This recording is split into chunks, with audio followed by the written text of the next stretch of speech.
क्या कुछ कहेंगे जिस तरीके से सदन के अंदर पहली बार इस तरीके से व्यवहार एक नेता का देखने को मिला? देखिए, ये बहुत ही मतलब आपत्तिजनक व्यवहार रहा राहुल गांधी जी का। इस प्रकार से धक्का देके उड़ीसा के एक बुजुर्ग सांसद, बहुत ही मतलब बुजुर्ग सांसद हैं। देखिए, इस प्रकार से सांसद को धक्का देके उन्हें गिरा देना, वो लहूलुहान हो के अभी आईसीयू में आरएमएल में भर्ती है।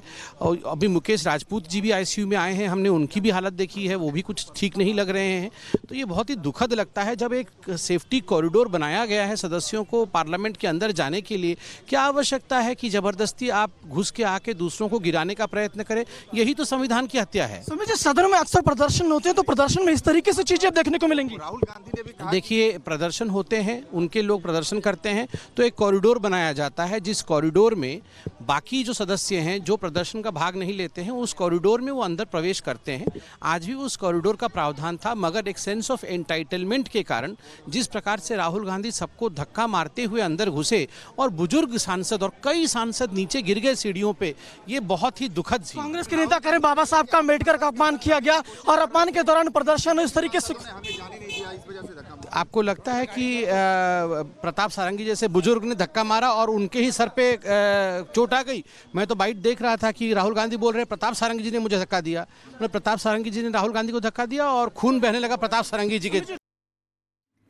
और हमारे दो सहयोगी हमारे साथ इस वक्त जुड़ गए हैं। हमारे साथ गणेश जुड़े हुए हैं, इसके साथ साथ सागर भी हमारे साथ बने हुए हैं। सबसे पहले गणेश का रुख कर लेते हैं। गणेश, देखिए, जिस तरीके से पहले तो धक्का मुक्की वाली पॉलिटिक्स देखने को मिलती है, सवाल खड़े किए जाते हैं, और इस बीच आपका रुख करेंगे, लेकिन अस्पताल में क्या कुछ हो रहा है आपको वो भी दिखा देते हैं।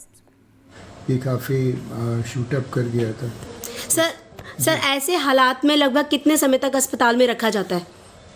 अब वो तो हर पेशेंट अलग रिस्पॉन्ड करता है, तो डिपेंड करेगा पेशेंट में क्या टेस्ट रिपोर्ट्स आती हैं और क्या उनका मेडिकेशन से रिस्पॉन्स है, तो उस पर डिसाइड करेंगे। सर, किसी तरह की टीम भी पूरी गठित करी गई है डॉक्टर्स की? हाँ, वो हमारी नर्सिंग होम की जो टीम है आईसीयू की, वो दोनों को देख रही है। Thank you sir. तो देखिए, ये प्रतिक्रिया आप सुन रहे थे। वापस से गणेश का रुख कर लेते हैं। गणेश, देखिए, वापस से उस सवाल पर वापस आते हुए, देखिए, पहले तो धक्का मुक्की होती है, इसके बाद सियासत होती है, आरोप प्रत्यारोप का दौर शुरू हो जाता है, लेकिन इस बीच एक सवाल ये कि सदन के भीतर इस तरीके की तस्वीर निकलकर सामने आना, लोगों पर क्या प्रभाव इसका पड़ेगा? लोग इसे कैसे ले रहे होंगे? देखिए, किस तरीके से अगर मैं बात करूं, सदन के अंदर चर्चा होती है, विकास की बात होती है, लेकिन आज इस तरीके से तस्वीर देखने को मिली, कभी किसी ने इस तरीके से तस्वीर सदन के अंदर नहीं देखी होगी। हमने जो तमाम माननीय आए, चाहे शिवराज सिंह चौहान हो, प्रहलाद जोशी हो, ब्रह्मतारी मेहताब हो जो कई बार के सांसद हो, या जो पहली बार सांसद बने रमेश अवस्थी हो, या संबित पात्रा हो, सभी से हमने एक ही सवाल पूछा, क्या इस तरीके से तस्वीर सदन में प्रदर्शन, फिर धक्का मुक्की और माननीय के चोट? तो उन्होंने कहा, आज तक हमने सदन के अंदर तस्वीर नहीं देखी। एक माननीय का व्यवहार किस तरीके से होना चाहिए, उन्हें अपने इस व्यवहार को भी बारे में पता होना चाहिए, क्योंकि माननीय को पूरा देश देख रहा होता है, उनके ऊपर जिम्मेदारी पूरे देश की होती है, अपने क्षेत्र के अलावा पूरे देश की भी जिम्मेदारी होती है। लेकिन आज जिस तरीके से जो पूरी घटना हुई है, सभी का साफ तौर से कहना था पूरी तरीके से शर्मसार करने वाली घटना है। आज जिस तरीके से प्रताप सारंगी अस्पताल में भर्ती है और उनका कई इलाज चल रहा है, उनके चोट टाके लगे पड़े हुए, और लगातार यहाँ पर बीजेपी के तमाम नेता उनको देखने के लिए पहुंच रहे हैं, और साफ तौर से कहना है कि जिस तरीके से जो घटना हुई है, आज हमें शर्म आ रही है कि किस तरीके से एक माननीय का सदन के अंदर व्यवहार होता है। कभी किसी ने सोचा नहीं होगा कि एक माननीय का इस तरीके से व्यवहार होगा। बीजेपी के जो दो नेता हैं, चाहे प्रताप सारंगी हो या मुकेश राजपूत, दोनों इस समय अस्पताल के अंदर भर्ती है, उनका यहाँ पर उपचार चल रहा है, और अलग अलग बीजेपी के नेता या सहयोगी दल के नेता हैं, उनका लगातार आने का सिलसिला जारी है, उनसे मुलाकात कर रहे हैं, डॉक्टरों की निगरानी में फिलहाल उनका उपचार चल रहा है। जहां तक अगर मैं टीके की बात किस तरीके से बात करूं कि तो प्रताप सारंगी को किस तरीके से चोट लगी है, तो उनके जो तमाम नेता सहयोगी थे, उनका साफ तौर से कहना है कि गंभीर उनकी चोट है, और तमाम लोग हम लगातार डॉक्टरों की निगरानी में फिलहाल हो। जी बिल्कुल गणेश, आप वहां से तस्वीरें हमें दिखा रहे हैं। सागर भी हमारे साथ लगातार जुड़े हुए हैं। कैसी है हालत? अभी ठीक है, लेकिन उनके सर में चोट लगी हुई है, जिसका सिटी स्कैन अभी होगा और एक्सरे होगा। उसके बाद उनके सर की स्थिति पता चलेगी कि वास्तव उनकी सर की स्थिति क्या है, वो सिटी स्कैन के बाद ही पता चलेगी।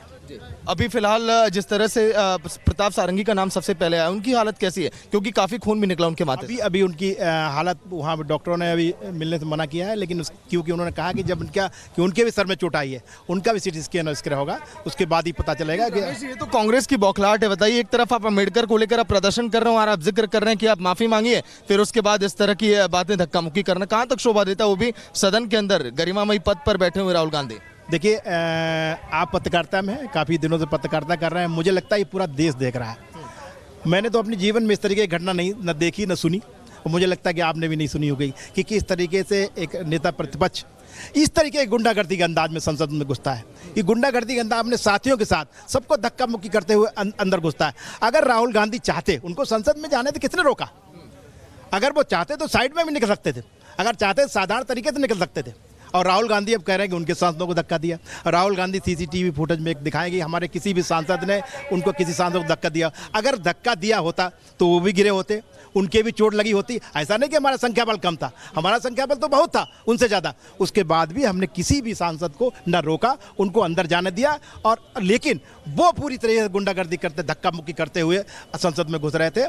अगर वो चाहते तो थोड़ी देर बाद भी जा सकते थे, जैसा कि प्रियंका गांधी जी बाद में गई तो वो भी जा सकते थे। लेकिन उनको दिखाना था, उनको हमने गुंडागर्दी का जो अंदाज दिखाना था, उनको दिखाना। और पूरा देश देख रहा है कि बाबा साहब अम्बेडकर जी के नाम पर किस तरीके से राजनीति कर रहे हैं वो, और किस तरीके से गुंडागर्दी कर रहे हैं, ये पूरा देश देख रहा है। इसका जवाब देश की जनता देगी। घटना इतनी ज़्यादा निंदनीय है, जिसकी जितनी भी निंदा की जाए वो कम है। देखिए, बीजेपी के सांसद लाइव थे आरएमएल हॉस्पिटल में, जिनको आपने सुना, ये खुद वहां पर मौजूद थे जहां पर धक्का मुक्की की गई बीजेपी के नेताओं के साथ। मुकेश राजपूत जिन्हें आईसीयू में एडमिट किया गया। बात करें प्रताप सारंगी की, उनकी भी तबीयत देखिए काफी खराब है उनका।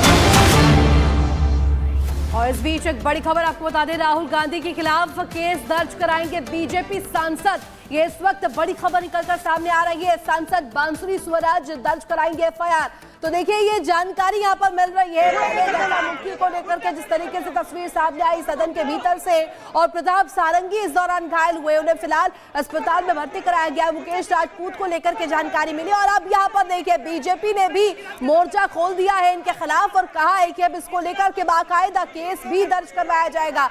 बीजेपी के सांसद जाएंगे और केस दर्ज करवाते हुए नजर आएंगे। राहुल गांधी के खिलाफ यहाँ पर केस दर्ज करवाएंगे। सांसद बांसुरी स्वराज खुद यहाँ पर जो एफआईआर है वो दर्ज कराएंगी, ये भी बात निकल करके सामने आ रही है। तो बड़ी जानकारी आपको इस वक्त दे रहे हैं। जो कुछ ये तस्वीर इस वक्त आप देख पा रहे हैं, जो कुछ यहाँ पर हुआ धक्का मुक्की की, आखिर ये सियासत आन कैसे पड़ी, किस तरीके से यहाँ पर ये सियासत आ गई, आकर इस स्तर पर खड़े हो चुकी है जहां पर अब जुबानी तीर भी छोड़े जा रहे हैं। आरोप प्रत्यारोप का दौर खुल चुका है और यहां पर इस तरीके से सदन की गरिमा तार-तार की गई है। बीजेपी आरोप लगा रही है और अब सांसद बांसुरी स्वराज भी एफआईआर दर्ज करवाएगी। तो ये भी जानकारी निकल करके सामने आ रही है। राहुल गांधी ने धक्का मारा क्या, ये बड़ा सवाल। सागर हमारे साथ लगातार बने हुए हैं, सागर का रुख कर लेते हैं। सागर, आप बातचीत कर रहे थे तमाम सांसदों से और खासतौर पर अगर बात करें बीजेपी की, तो बीजेपी अब मोर्चा खोल चुकी है और ये भी जानकारी मिल रही है कि अब एफआईआर भी दर्ज करवाएगी, यानी कि कानूनी रूप से कार्रवाई करवाने को लेकर के भी बीजेपी आगे बढ़ रही है। मैं काम छोड़ दूंगी, बोलो। देखिए, बिल्कुल रितु, अगर हम बात करें बीजेपी के सांसद रमेश अवस्थी को, आपने सुना उन्होंने जिस तरह से जिक्र किया कि वो यहाँ पर आप देखिए आगे एफआईआर भी दर्ज कराएंगे, केस भी करेंगे, लेकिन वो